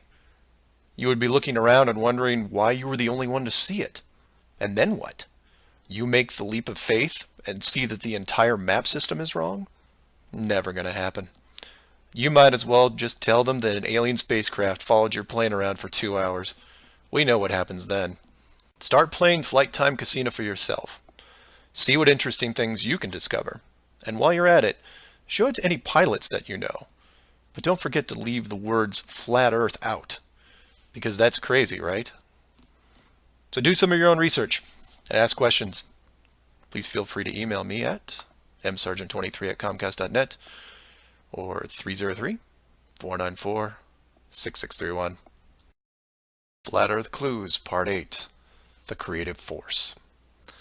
This flat Earth perspective takes a look at the design from the ever-present why standpoint, and although it will review some of the dome technical features already discussed, I'll try to do it from a different angle, or more specifically, why I might build it. Someone mentioned to me recently that while the dome was a very big concept, it made the world much smaller, kind of like what Admiral Byrd expressed in an interview all those years ago. This someone also said that it made them sad, which I understood. And while I did what I could to comfort this person, I realized that I could have done more. So this video is for the people who look upon this world with their new eyes and start drifting into a state of melancholy. To preface, this isn't jail, nor are you lab rats. And before I'm done, I hope to show you a version of why. To start, let's look at an old story, one that you may have heard, involving another enclosed world, kind of like yours. I say kind of like yours because the finished design that you are sitting in right now took several revisions in just about every aspect, much like any project. You come up with ideas, you see what works and what doesn't, and you improve the process until you come up with something that, while not everyone agrees upon, satisfies the best of all criteria. One of the first dome layouts involved a race of people who were supremely driven by ambition. They didn't have a word for lazy or fear. They absorbed knowledge very quickly, incorporating physics, advanced electronics, engineering, and drove their technology with energy from the enclosed world itself. And when their technology had reached the point where the dome structure was discovered in its entirety, there was no reaction of wonder and awe. They just looked up and squinted at the sky. Eventually, those squints turned into glares. Oh, they had religion, to be sure, and it was tied to their daily lives, but to them, this wasn't religion. It was a challenge, almost like they weren't that impressed. Hard to fathom, right? Seeing that your world had borders, but instead of being afraid, shaking your fist at the sky with arrogance. But that's what they did. So much confidence and might that when they found out where they really were, a new priority was created.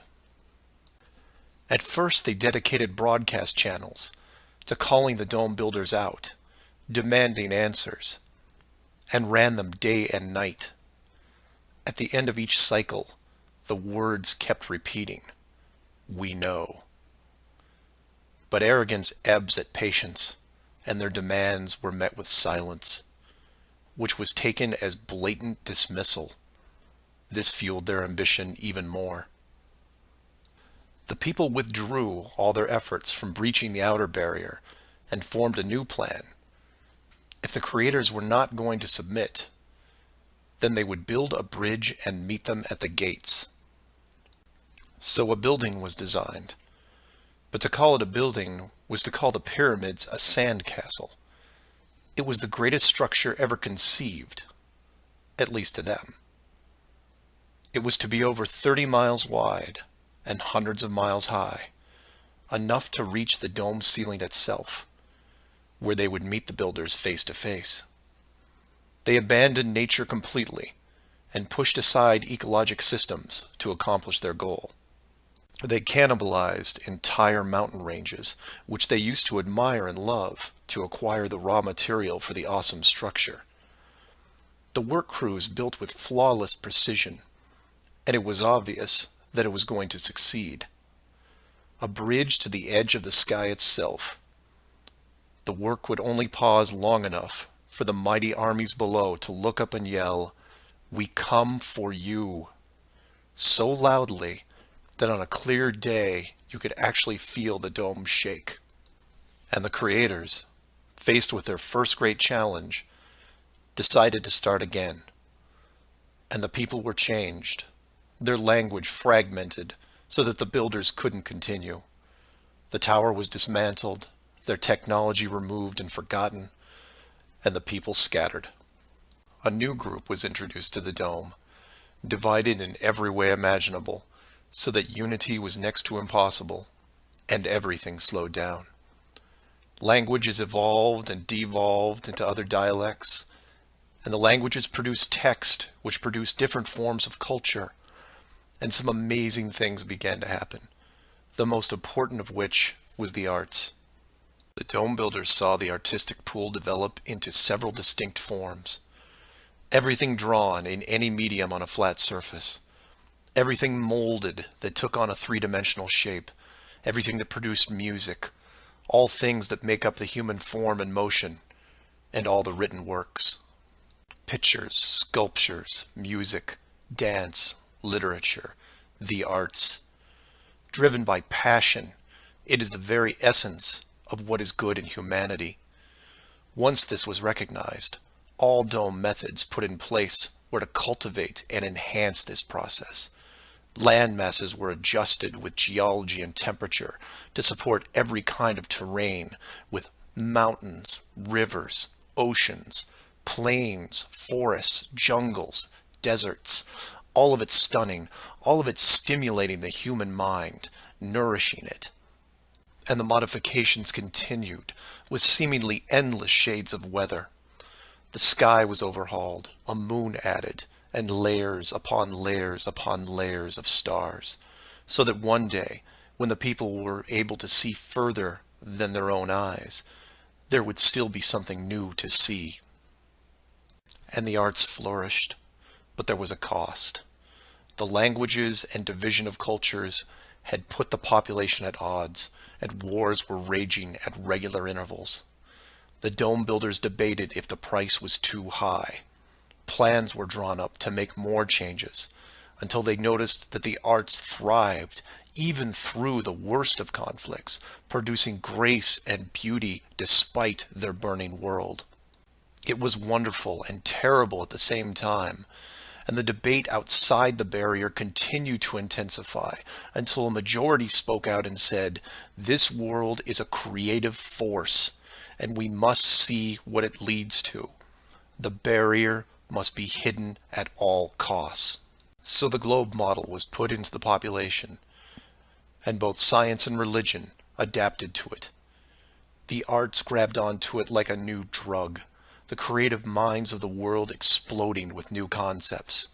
Their universe was now infinite, and the rules changed. Science then led to science fiction, which opened up everything else. Books, pictures, sculptures, dance, and music, all reaching deep into space. Decade after decade of wonderful possibilities, rising above the ashes that were at their feet. And it's not just the artists, it's everyone.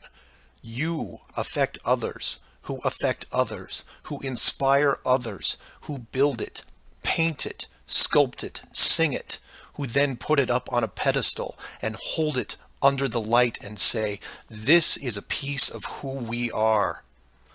And for every one of them, there are hundreds of others who, for whatever reason, were unable to express the songs and images and stories that are in their heads.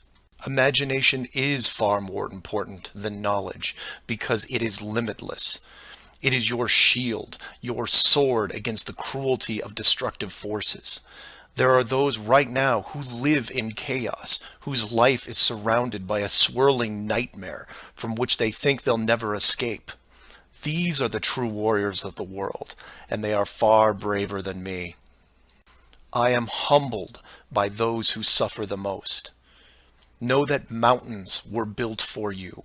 Oceans were built for you. All of this was built for you, your struggles, and your trials by fire.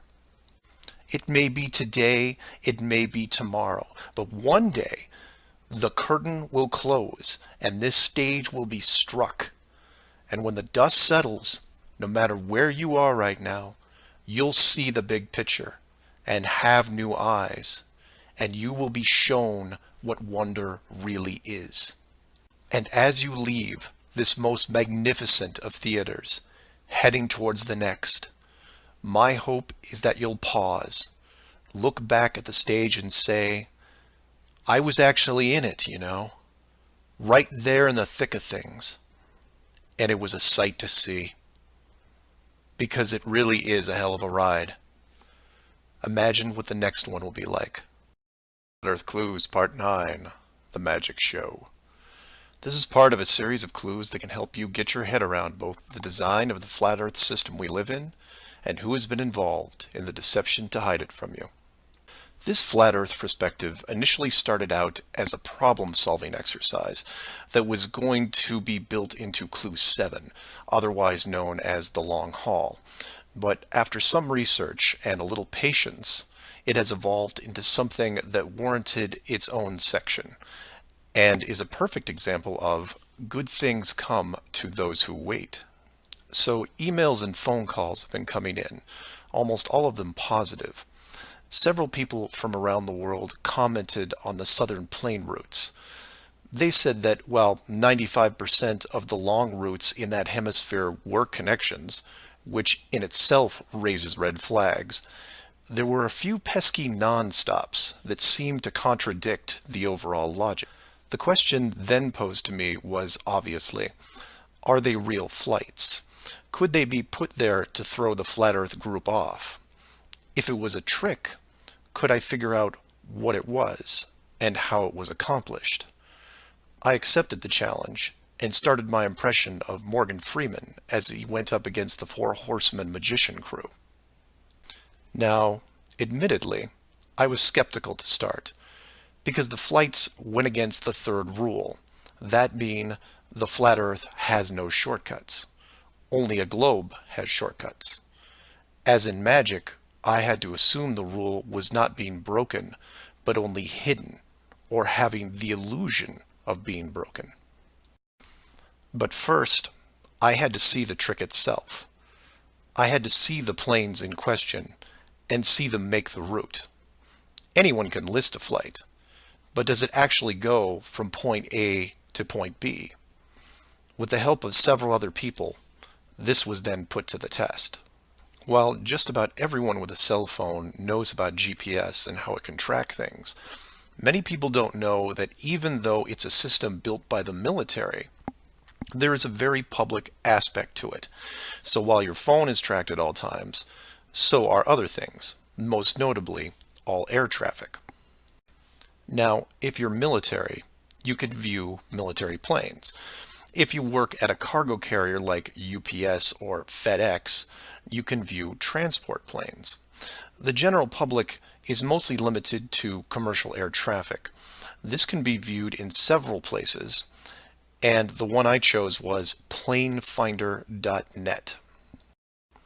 You can use others like FlightAware, Flight Radar 24, Flight Tracker. It makes no difference because they are all tied into the same exact GPS system. All these sites do basically the same thing, track every commercial plane in the world from start to end in real time. So I spend day after day looking at the Plane Finder global map, which you see here. At any given time, it's tracking between 3,000 to 7,000 flights that are en route anywhere in the world. You'll notice two different colors for planes, red and yellow. Yellow just means there's a 5-minute delay in processing and only applies to the United States.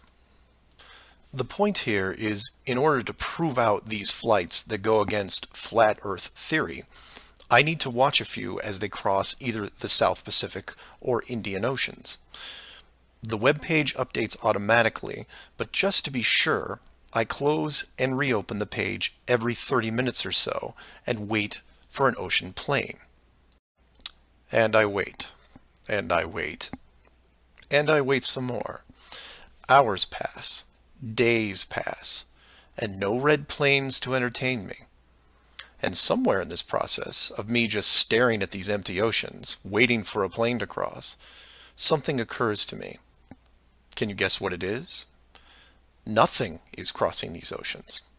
Not non-stops, connections, multiple connections, nothing. But that's not possible, right? The planes have to reach their destinations.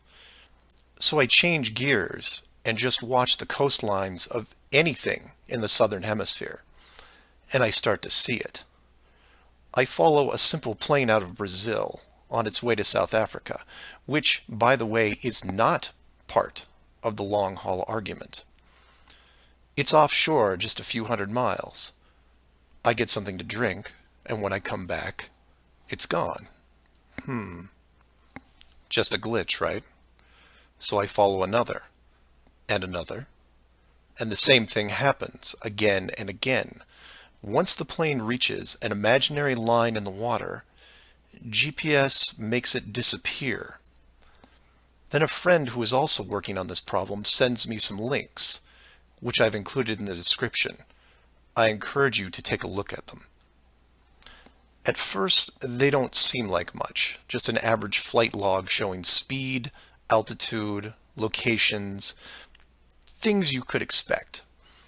Then you scroll down to about 3:30 in the morning, and the location drops away and is replaced by either the word approximate or the word estimated. This then continues for the next 5 hours until, miraculously, 1 hour before landing, the flight log reestablishes itself, and the GPS system shows the plane in real time about to reach its destination.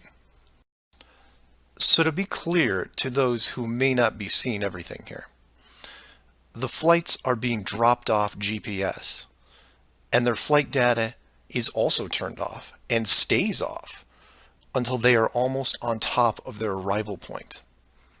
And you say, well, that's how GPS works. Well, no, because the Northern Hemisphere has planes flying all over their oceans. And then you say that maybe it's a localized Southern Hemisphere thing. And I say, then why are all the flights over or near land perfectly tracked? Furthermore, this is a US-based system with Americans flying on vacation every single day. You're telling me that those people aren't going to be tracked? In addition, the Vanishing Plane Act is happening to not only the South Pacific and Indian Oceans, which I would expect, but also the South Atlantic, which isn't part of the flat Earth argument. There are a bunch of flights that cross this relatively small ocean between South America and Africa, and every one of the planes is hidden shortly after takeoff. So then you say, what would be the purpose of hiding those shorter routes in the Atlantic? It's because of something I didn't see right away. If you hide one flight, you have to hide them all. Showing the GPS routes in the Atlantic, but leaving out the Pacific and Indian Oceans would raise different questions. So the logic here, despite being very sneaky, is sound. The third rule is that the flat Earth has no shortcuts.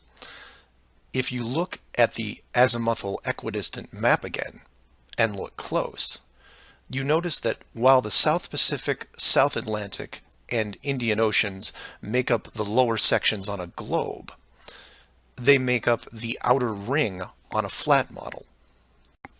In that model, there is no shortcut between Australia and South America.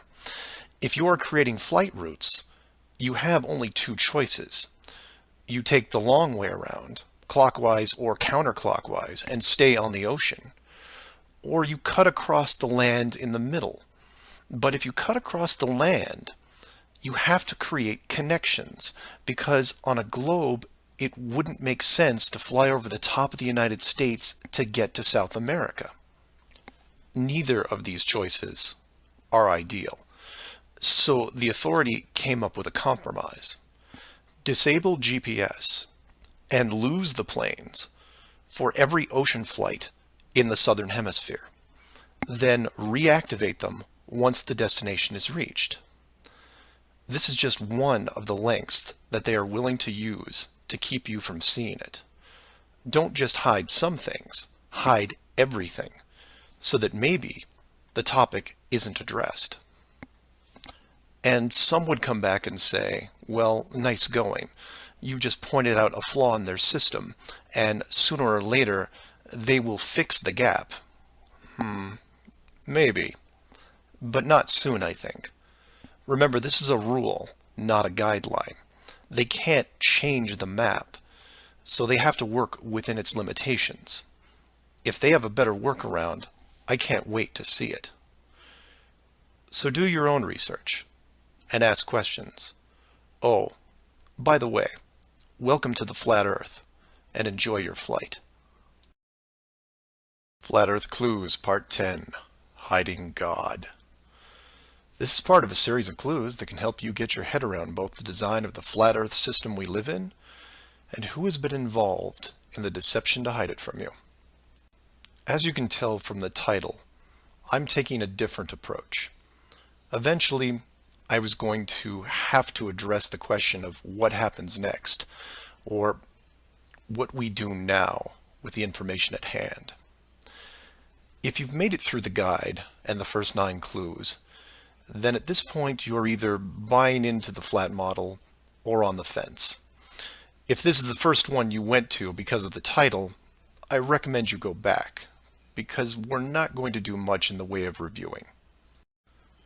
But if you're still with me, then you would agree that 1, the world you've been taught has been kept from you, and 2, one way or another, you would like to prove this out.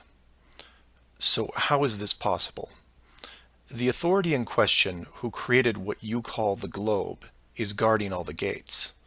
They protect the sky, the outer edge, and most importantly, the education system that shows us at an early age what they want us to see. Nobody listening to this has their own spaceship or advanced rocket program. Nobody actually owns a long-distance icebreaker. And while some of you may have a private plane, I wouldn't recommend testing a military barrier that technically doesn't exist. But then again, you have to remember that this is not the story of David and Goliath.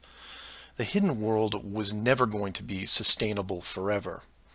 As a civilization evolves, the tools the authority uses as a method of control become more vulnerable. I've learned many things about systems over the years, and one thing that I find most interesting is as layers of strength increase, the higher the chance that they can be used to your advantage.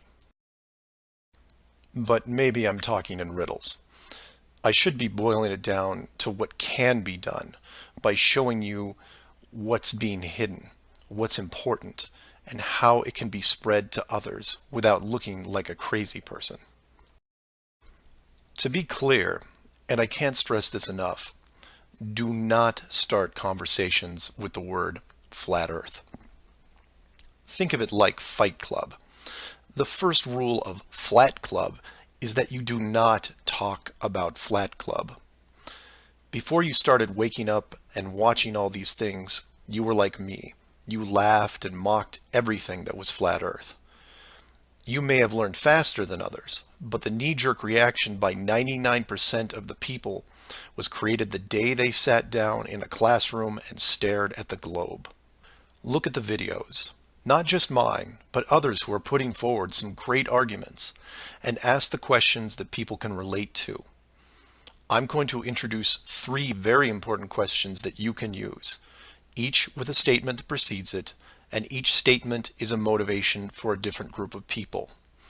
If you don't fall into one of these 3 groups, then I guarantee you know people that do. The first statement is this: you are being hidden. What do I mean by that? Well, this goes back to Clue 7 and Clue 9, which talk about the flights in the Southern Hemisphere. If you are flying a plane over the Southern Hemisphere, your flight is not being tracked. How can this be used to find out the truth? It's simple, it's quick, and it costs no money. No matter what country you live in, send a quick note to your local, state, or federal representative and ask them this question: why are citizens of our country flying over oceans without the safety net of the GPS system? And remind them that GPS stands for global, not partial. Without GPS, anything could happen to your plane and no one knows where you are. And while you're at it, remind them that the GPS system was built by the United States Department of Defense, who never does anything small. The system that is in effect now has what appears to be huge, deliberate gaps in the Southern Hemisphere only. Do not mention flat Earth. Just voice your concern about the safety of you, your loved ones, and your fellow citizens. Will they get back to you? Possibly. Will they give you a satisfactory answer? Not a chance. Because they will only have what the military gives them. What this will do, however, is create a unique buzz in certain circles that may prove to be useful later. The more politicians or high-ranking officials you contact, the greater the noise. The motivation here, as you can tell, is general public concern. The second statement is this: wealth is being hidden. What do I mean by that? Goes back to Clue 2 and every other mention regarding Antarctica. In 1954, it was announced on national television that the continent was just millions of miles of rich energy resources. And by 1959, it was sealed off like Area 51. How can this be used to find out the truth? By contacting anyone you know in either the petroleum, natural gas, or mineral industry. This means ExxonMobil, British Petroleum, Royal Dutch Shell, Chevron, ConocoPhillips, BHP Billiton, Rio Tinto, Glencore, Anglo-American, and there are many others. Find anyone in these companies and make inquiries about their prospects in Antarctica. Send them the link to the Admiral Byrd interview and ask them why, if there are no environmental conflicts regarding oil, gas, or mining, why aren't they allowed to even petition the idea, even when the world's energy resources are dwindling more every day? Put the sound of money in their ear. They may not be able to break through the decades of red tape laid out in front of them, but it will create a buzz from a different side, the motivation of greed, and of pristine resources just begging to be harvested. And finally, to preface the third statement, I need to thank all the people who have sent me stacks and stacks of biblical scripture, asking me to stop dancing around the title of the flat model and call the structure what it really is. And you know, they have a point.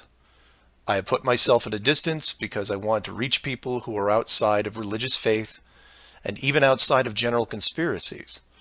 But for all those spiritual groups who have contacted me, I can now, however, say with conviction that this third statement is this: they are hiding God. Despite what labels I put on the flat model structure, the oldest names are from the oldest texts, one of those being called the firmament. If the firmament was indeed discovered in 1956 and it was deliberately hidden, then the ruling authority not only hid the structure, but evidence of the builders. And by builders, I mean creators, and by that, I mean what people define as God. Hiding God could be considered one of the worst ideas of all time. And if you are a person of great or small faith, you have a vested interest in any evidence that would solidify and vindicate your years of dedicated service. If a structure was found that had, for all intents and purposes, the handprint of God on it, then the ruling authority has no right to keep it from you. There are billions of people on this world who have personally dealt with the concept of God and would like to know for sure if these beliefs are well placed. Or, in short, you want to know the meaning of life. It's out there, and it's been hidden from you. Your motivation is clear. Go to your church leaders, your congregation, and tell them science probably found evidence of God in 1956 and decided to keep it a secret. If you know people of religious power, send this up the ladder. Get the word out and see what comes back. Between these three statements and questions, people will talk to people who will talk with others and eventually reach someone who knows. This isn't a grassroots or groundswell movement that takes a long time, because the system that has been used to mold and control you these past years has been based on speed, and by that I mean real time. All it takes is a single video, a memorandum, one whistleblower, one key person, and everything changes, not in months or weeks or days, but hours. And in those hours, everything changes because of the speed. People all over the world wake up and look at the sky with new eyes, and things start to get better. One person, that's all it takes. One person to come forward and share what has been hidden for so long. Maybe someone who is tired of all the games. Maybe someone who has gone year after year burdened by such a heavy secret. Maybe you, who are listening right now, who is looking for a reason to come forward. This is it. And if you don't want to walk into the light and be the hero, I understand. But if you can't, for whatever reason, then be anonymous. Share the message. and help us make this world better, because it can be better. For everyone else, give this person an opening. Give them the opportunity and give them the support they need to help reclaim what's left of our civilization, because we need it now more than ever. I will keep spreading the word for as long as I can, in hopes that everyone that hears it starts seeing things with new eyes. And I encourage each of you to do the same. And maybe one day we will learn to treat others better than we treat ourselves. Flat Earth Clues, Part 11, Souls in the System. This is part of a series of clues that can help you get your head around both the design of the flat Earth system we live in and who has been involved in the deception to hide it from you. This clue looks into the recent past, or more specifically, an odd but interesting piece of conspiracy lore. What I hope to show here is an example of how an enclosed system, once revealed, can change the world very quickly and in ways you may not have realized. To start, we need to go back a little ways to a controversial 2004 documentary called Astronauts Gone Wild. For those of you who missed this strange little gem, the summary is this. The producer-director Bart Winfield Sibrel went out to prove that all the moon landings were elaborate hoaxes. To do this, he set up interviews with the Apollo astronauts, giving them the impression that the interview was just routine. He then produced a Bible and asked each of the astronauts to swear on the book before the interview started.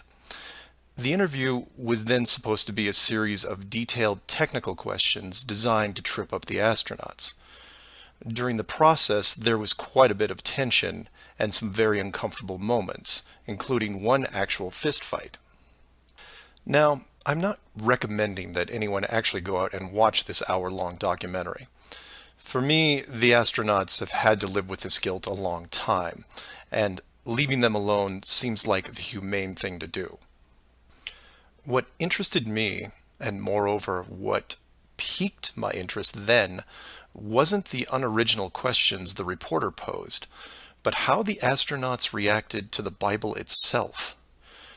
None of the Apollo pilots would put their hand on it and swear that they went to the moon. In fact, most treated the book like it was made of plutonium. This puzzled me for years because it went against the basic rules of any cover-up, one of which is lie about everything. Now, the pilots of the Apollo program had done many interviews over the years, many televised, and had been going through their song and dance without really any instances of contention. So why not just go through the motions again? It is, after all, just a book, right? People lie under oath all the time. It's called perjury, and every country has an extensive system of laws and punishments to deal with it. These punishments don't seem to stop the people from committing perjury, and you can read about it almost every day. Furthermore, the astronauts were not in court. This was just a room, sometimes their own home. So swearing on the book would, for all intents and purposes, be meaningless. And this sat in the back of my head for years, because it didn't make sense. Why would astronauts, trained by a very large military science program, be afraid of just putting their hand on the book and just tell one more lie? Well, for them, it may have been more than just a book. It may have been a symbol of something much bigger. You see, for you, me, and almost everyone else, a holy book is a symbol of faith, because the creator or creators have yet to be revealed. But if you knew that the creators were real, then the book becomes something much more tangible, more relevant, more sobering.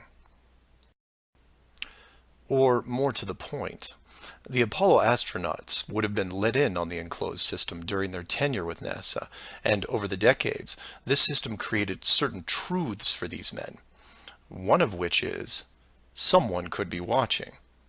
Now, whether the builders/creators are actually watching every little thing we do can be debated, but if you have proof that they are real, then the thought of your every move being scrutinized is a very real possibility.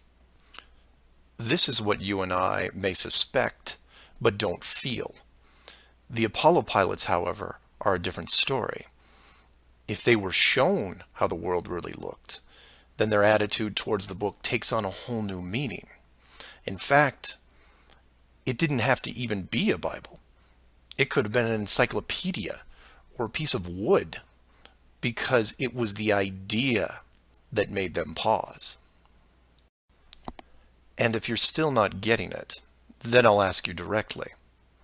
If you actually saw some of the creators' handiwork and knew that there was a chance you were being watched, and there was a scorecard involved, would you swear against that and lie about something? Would you roll those dice and take the chance? Or to put it another way, everyone has gotten frustrated about something, then looked up and cursed the sky. Would you still do that if you knew that a creator was up there and possibly listening? That's just one example of how knowledge of the enclosed system changes people. The astronauts didn't want to roll the dice and lie because there was a real fear of retribution. And while they were confident that a bolt of lightning wasn't going to strike them down, they also weren't going to push their luck. And we all take on the same approach in daily life. Everyone who drives has run a stoplight. We know when we see the yellow light that it's too far away, so we hit the gas and hope for the best, especially if the traffic is light and we aren't putting anyone in danger. But you take that very same intersection and put a red light camera on it, well, then things change, don't they? Do you hit the gas and roll the dice? Not a chance. You hit the brakes and hope that you can stop in time because you are being watched. You may not be a model driver by any sense of the word, but you understand this rule and this place, and you don't break it. And this one aspect is why I'm pushing so hard to see the enclosed system revealed. Because as a civilization, we seem to be only as good as what we can get away with. This isn't an issue with freedom, it's an issue with doing the right thing. You know that running red lights is a bad idea. The camera is a reminder of that. Imagine all the things that would change for the better if the enclosed system was revealed. Would you lie to hurt someone? Would you rob a bank, commit fraud, or embezzle? Would you steal anything unless your life depended on it? And while people would still get angry and fight, would they maim each other? Would they kill? Would anyone knowingly commit murder? Would you bully or extort people for profit? In fact, knowing that the world was created, would you do anything malicious towards anyone? If the world is not a globe, but instead enclosed, then wars end. Hate crimes end. Maybe not overnight, but quickly. Because you may be, for the first time in your life, actually accountable for your actions. You realize now that you are a very real soul in this enclosed system, and you have a responsibility towards your fellow man, one that can be boiled down into one simple rule: treat others better than you treat yourself. This is why it's so important to show the world as it really is.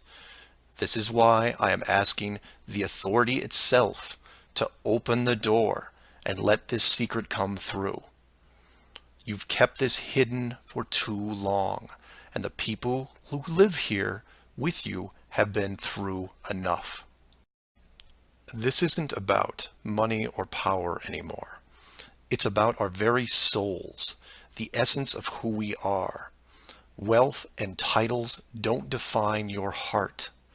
Hiding the entire world may have seemed like a good idea at the time, but we have gone way beyond that. Have you actually seen our home recently? This needs to be fixed, and it needs to be now. The people won't forget the deception, but they will forgive you for it, because a truth like this will make them more noble, something we should have been since the beginning. So do your own research, and always, always ask questions, because that's the only way you will find all forms of the truth. Feel free to email me at msargent23@comcast.net or 303-494-6631.